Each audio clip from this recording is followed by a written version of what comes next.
अस्सलामु अलैकुम वरहमतुल्लाहि वबरकातुहू। इस वक्त आप सबसे बेहतर हैं, जी आप सबसे बेहतर हैं। प्यारे आका सल्लल्लाहु तआला अलैहि वसल्लम ने इरशाद फरमाया, तुम में सबसे बेहतर वो है जो कुरान सीखे और सिखाए। और आप हमारे वीडियो पर आ गए हैं तो इसका मतलब यह है कि आप कुरान शरीफ सीखना चाहते हैं। प्यारे आका सल्लल्लाहु अलैहि वसल्लम की हदीस पाक की अंडर आप सबसे बेहतर हैं। प्यारे आका सल्लल्लाहु अलैहि वसल्लम ने इरशाद फरमाया, तुम में सबसे बेहतर, सबसे अच्छा, सबसे गुड वो इंसान है जो कुरान सीखे और सिखाए। यह है कुरान शरीफ सीखो, इसका क्लास चल रहा है, ऑनलाइन क्लास है ये, और उसका ये पार्ट नंबर 24 है। 24वां सबक है। कल भी हमने ये सबक डाला था मगर उसमें कुछ मिस्टेक हो गई थी, लिहाजा हम इसे दोबारा रिपीट कर रहे हैं, दोबारा हम इसको डाल रहे हैं, कुछ इजाफे के साथ, कुछ फ़ायदे के साथ और कुछ उसमें बढ़ोतरी के साथ। तो आप बने रहिए हमारे साथ। और अगर आप चाहते हैं कि आपके तरह और भी लोग कुरान शरीफ सीखें तो ज़्यादा से ज़्यादा इस सबक को शेयर कीजिए। अगर आप हमारे चैनल पर नए मेहमान हैं, तशरीफ़ पहली बार लाए हैं, तो आप हमारे चैनल को सब्सक्राइब फरमा दें ताकि आप जल्द से जल्द कुरान शरीफ सीख जाएं और दूसरों को भी इसका सजेशन दीजिए, मशवरा दीजिए। कुरान शरीफ सीखना बहुत ज़रूरी है। प्यारे आका सल्लल्लाहु अलैहि वसल्लम ने इरशाद फरमाया कि इल्म दीन सीखो माँ की गोद से लेकर कब्र तक। आप किसी भी एज में हैं, किसी भी उम्र में, इससे कोई ताल्लुक़ नहीं है। प्यारे आका की हदीस याद रखो कि माँ की गोद से लेकर मरने तक सीखते रहो, मरने तक सीखते रहो। तो अब आप मत देखिए आपकी उम्र क्या है, आप बाल बच्चे वाले हैं या आप कुंवारे हैं, आपकी शादी अभी हुई है या आपकी शादी को 30 साल गुजर गए, आपके बाल सफ़ेद पड़ गए, पेट में आते नहीं रही, मुंह में दांत नहीं रहे, इससे कोई ताल्लुक़ नहीं। पढ़ते रहो, पढ़ते रहो, पढ़ते रहो। तो अब शुरू करते हैं।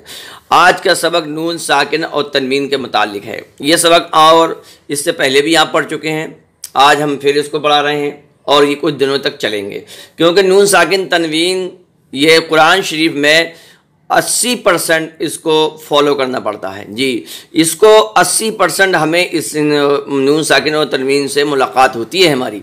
तो हमें इन कवायद को, इन ग्रामर्स को, इन उसूल को, इन नियम को बहुत अच्छी तरह से समझना है। इंशाअल्लाह बहुत जल्द आप कुरान शरीफ सीख जाएंगे। तो आज नून साकिन और तनवीन। नून साकिन और तनवीन तो आप जानते ही हैं। नून साकिन और तनवीन, अगर उसके बाद 15 हरूफ आ जाएं, कितने हरूफ? 15 हरूफ आ जाएं। वो हरूफ क्या हैं? वो आपका ता है, सा है, ठीक है, ये देखिए आप, जीम है, दाल है, राल है, जा है, सीन है, शीन है, स्वाद है, क़ाद है, क़ा, ज़ा, फ़ा, क़ाफ और काफ। ये 15 हरूफ अगर आ जाएँ तो क्या होगा? इख्फ़ा होगा, यानी नून साकिन और तनवीन की आवाज़ को नाक में निकालना पड़ेगा। जी, light sound, nasal sound in nose, यानी आपकी नज़लेशन होगा, आप मिनमिनाएंगे, जिसे कहते हैं ना आम भाषा में मिनमिना रहे हो। अभी हम एग्जाम्पल भी देंगे, मिसालें भी देंगे, लिख कर भी समझाएंगे, बढ़िया तरीके से समझाएंगे। तो इख्फ़ा कहते हैं, इख्फ़ा, इख्फ़ा का मतलब क्या होता है? छुपाना, पोशीदा रखना, हिडन करना। तो अब आपका इख्फ़ा कब होगा? इख्फ़ा होता क्या है? तो इख्फ़ा होता है नून साकिन और तनवीन की आवाज़ को नाक में पढ़ना, नाक में आवाज़ पढ़ना। इससे पहले आप इजहार पढ़ चुके हैं। इजहार का मतलब होता है क्लियर करना। वहाँ पर नून साकिन और तनवीन की आवाज़ बिल्कुल क्लियर होती है। वो भी हम दोहरा दें कि वो कब क्लियर होगी, तो उसके लिए मेरे दोस्तों हमें करना क्या पड़ेगा? उसमें हरूफ हल्की, क्या हरूफ हल्की जो हैं वो हमारे 6 हैं। कितने हैं? हरूफ हल्की हमारे 6 हैं। वो हमज़ा, हा, आइन, हा और गैन, खा। अगर ये हरूफ आ जाएं 6 नून साकिन और तनवीन के बाद, तो वहाँ पर इजहार होता है। अब इख्फ़ा की आज हम बात करेंगे। इख्फ़ा नून साकिन और तनवीन की आवाज़ को नाक में छुपा के पढ़ना, नज़लेशन करना, लाइट साउंड निकालना। अब वो हरूफ आपने पढ़ लिए। अब हम आपको मिसालें देते हैं। पहला हर्फ है ता, तो ता की मिसाल यह है, फ़मन तबिअ, फ़मन तबिअ, फ़मन तबिअ। समझ रहे हैं आप? नहीं समझ रहे हैं? फ़मन तबिअ, तो यहाँ पर नून की आवाज़ जो है वो छुप जाएगी, नून साकिन की आवाज़ जो है वो छुप जाएगी। यह दूसरा हर्फ है सा, देखिए नून साकिन के बाद सा आ गया तो यहाँ पर भी नजलेशन होगा, यानी इख्फा होगा, इस नून साकिन की आवाज़ को छुपा लिया जाएगा। अब रहे हिज्जे, तो हिज्जे बिल्कुल वैसे ही होंगे जैसे आप पिछले से करते आ रहे हैं। फ़ाज़रफ़ा मीम नुदर मन फमन तबी तबिया, तो ये मीम नुदर मिन सा मिन समा मिन समातिन मिन समातिन। और यहाँ पर ये समझिए 2-3 सेकंड आपको रुकना होगा। अगर खाली यहाँ पर कुछ और होता तो यहाँ पर 1 सेकंड, देखिए ज़बर में भी 1 सेकंड लगेगा, ज़ेर में भी 1 सेकंड लगेगा, पेश में भी 1 सेकंड लगेगा, मगर यहाँ इख्फा में 2-3 सेकंड आपको रुकना पड़ेगा। जैसे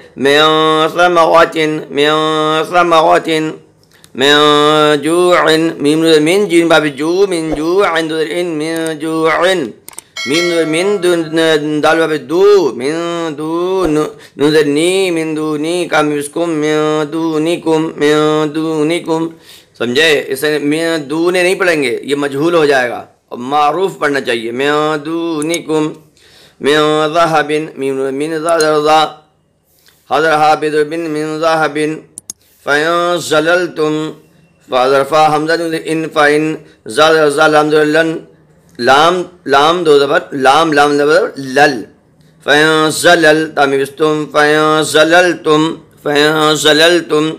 मन सफ़िहा मिनु मन सदसा मन साफ़ी ज़रफ़ी मन सफ़ी हज़रहा मन सफ़िहा मन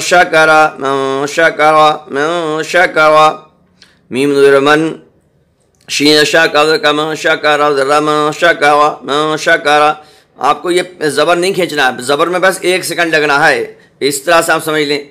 मन शकरा मैं सल स्वाल मिन स्वाद स्वाद सल मैं सल स्वाद लिया स्वा मैं सल स्वा लमदुल्लिन मैं सल स्वालिन हमज़ा इन ज़लम लम लल ज़लल ताबिस्तु ज़ललतु मीम नुदर मिन तोयी में तोयी नुदर निन में तोयिन मीम नुदर मन ज़ा मन ज़ा लमज़ल्ला मन ज़ला मीमा मन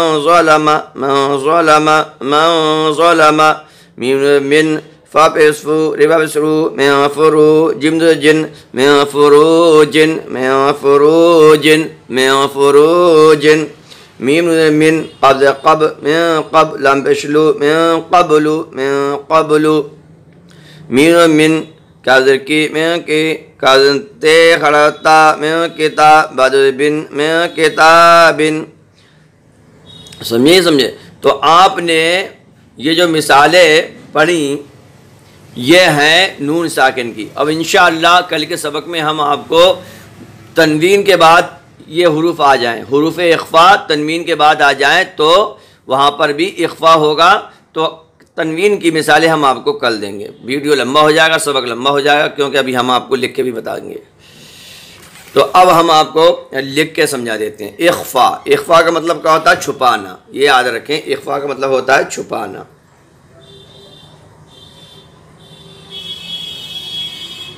इख्फा, ठीक है, इंग्लिश में भी लिख लो।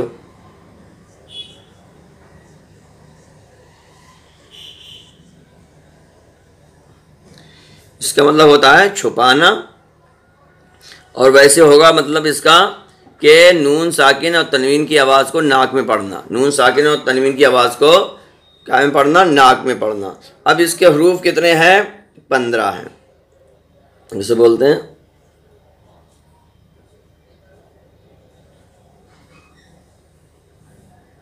हरूफ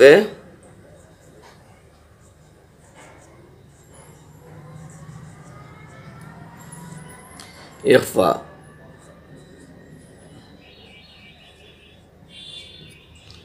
पंद्रह है, ठीक है।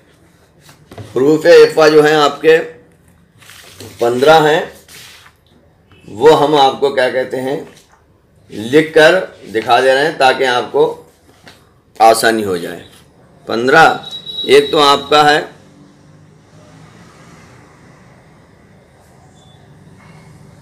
ता, नंबर 1, फिर आपका आएगा सा, फिर आपका आएगा जीम, फिर आपका दाल, ठीक है, फिर जाल, 5 हो गए। फिर आपका जा, 6, 7, फिर शीन, ये आपके हो गए 8 हो गए।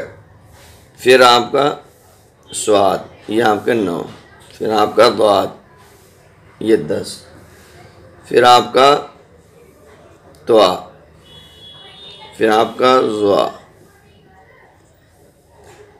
फिर आपका फा, फिर आपका कॉफ, फिर आपका ये होगा आपके 15 हरूफ। ये हरूफ अगर 15 हरूफ अगर नून साकिन और तनवीन के बाद आते हैं, नून साकिन देखो फिर हम आपको बता के दिखा दें, ये आपका नून, ये होगा साकिन, और तनवीन मतलब 2 ज़बर 2 ज़ेर या फिर 2 पेश, ये 2 ये होते हैं तनवीन। इनके बाद आना, ये हरूफ जो हैं इनके बाद आएंगे तो नज़लेशन होगा, यानी नाक में पढ़ के आप आवाज़ निकालेंगे, ठीक है। मिसालें सबकी हमने दे दी हैं, अब आपको हमने लिख के भी दिखा दिया है। उम्मीद है कि इस सबक आपको पसंद आया होगा।